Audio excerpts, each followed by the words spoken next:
Hello, Prairie View students, staff, and families.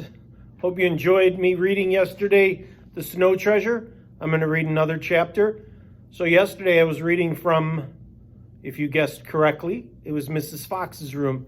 Today I'm in another classroom, so you should look around, see if you might remember some of these spaces. Not all of you will, but you might be able to guess whose room I'm in. So today we're reading The Snow Treasure again, a story of courage and adventure by Marie McSwiggan. And today is chapter 2. There's not very many pictures in this book. When Peter told his father about seeing his uncle, Victor, that afternoon, he saw a look of alarm come over his face. Now that was strange because although the two brothers were different in every way, there was a strong bond between them. Was Uncle Victor in some sort of trouble? Peter wondered. But when he asked his mother, she shook her head.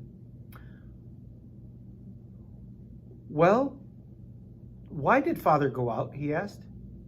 You know, he never does that at night.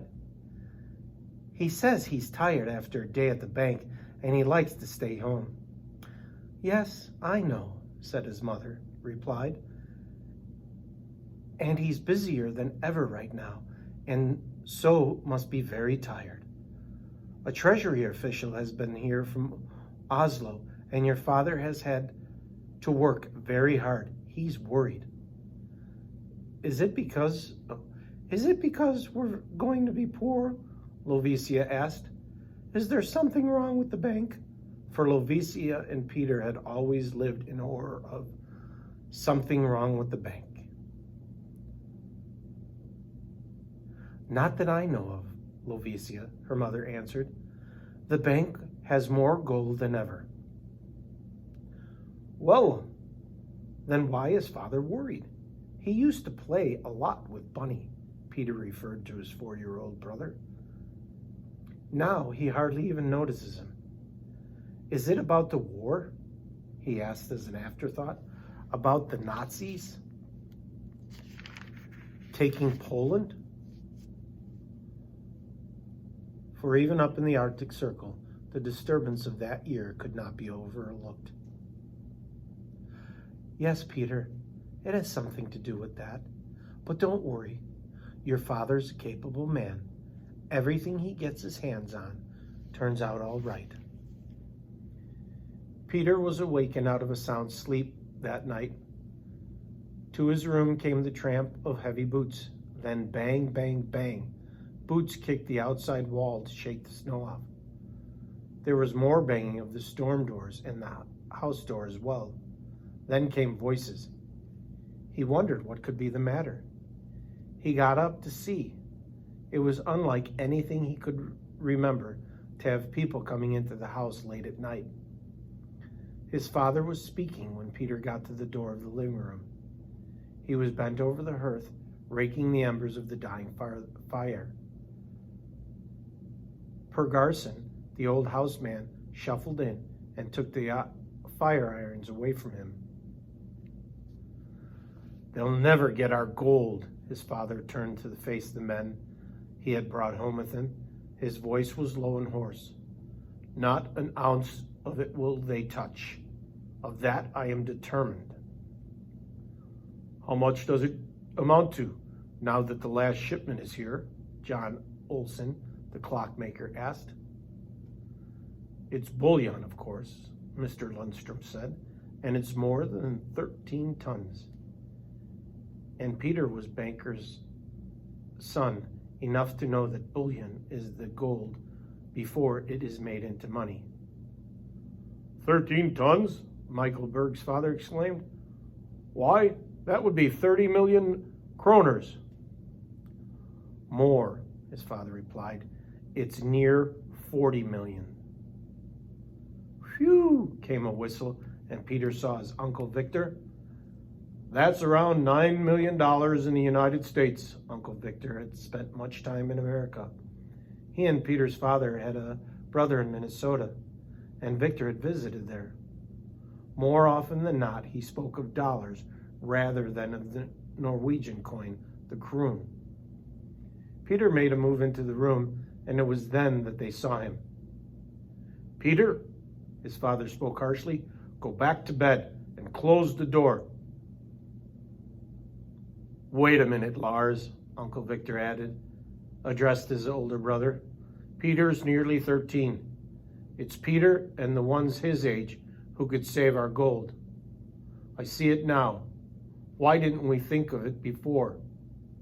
We've spent the night considering everything from reindeer sleds to tri-motor planes, and here we have the right answer under our noses: the children." They looked at Uncle Victor in surprise, but he only stepped up and put his arm around Peter's shoulder. That's what this picture was. That must be his uncle.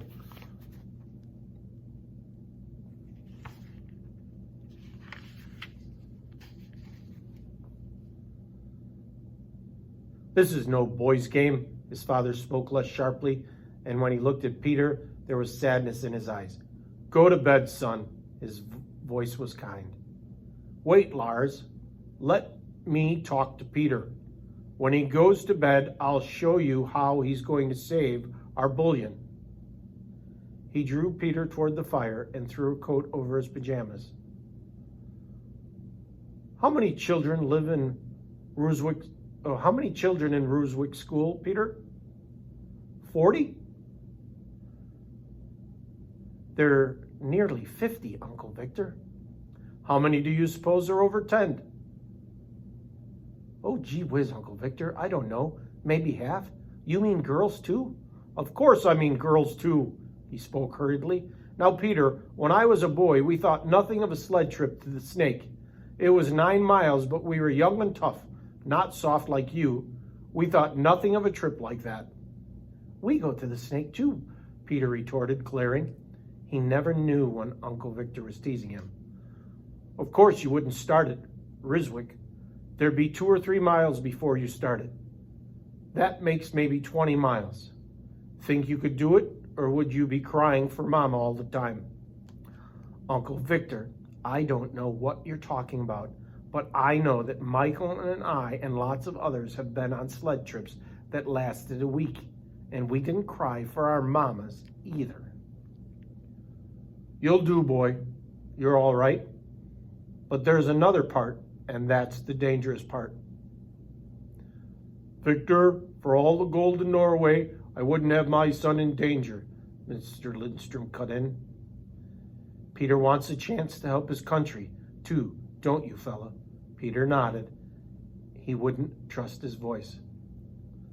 "So you wouldn't mind if you met an enemy, one that carried a gun?"